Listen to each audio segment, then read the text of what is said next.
Notre travail est basé sur un montage de textes.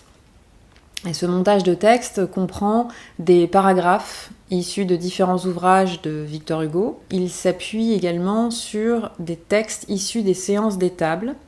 Et ces séances d'étable, elles ont eu lieu à Jersey lors des 2 premières années d'exil de Victor Hugo et de sa famille.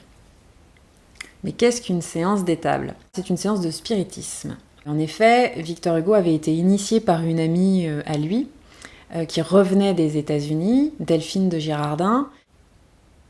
Alors Victor Hugo, au tout départ en fait, de cette proposition, semblait réticent, mais intéressé. Et le 11 septembre 1853, il a eu l'occasion, enfin la famille Hugo a eu l'occasion d'entrer en connexion avec l'esprit de Léopoldine.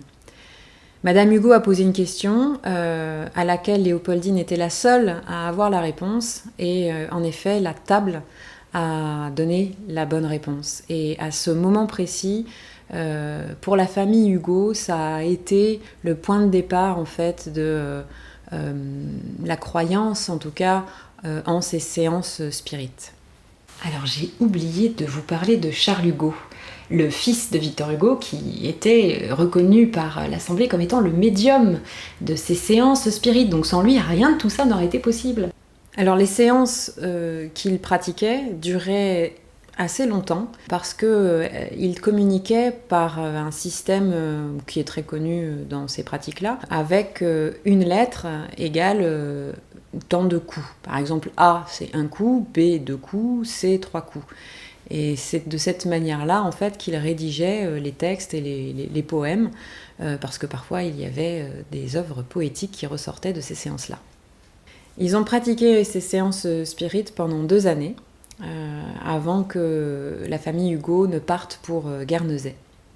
Aujourd'hui, nous sont parvenus 2 manuscrits sur 4.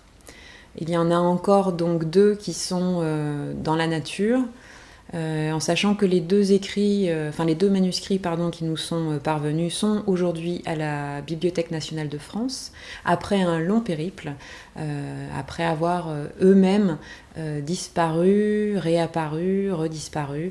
Voilà, nous avons aujourd'hui 2 manuscrits sur les 4.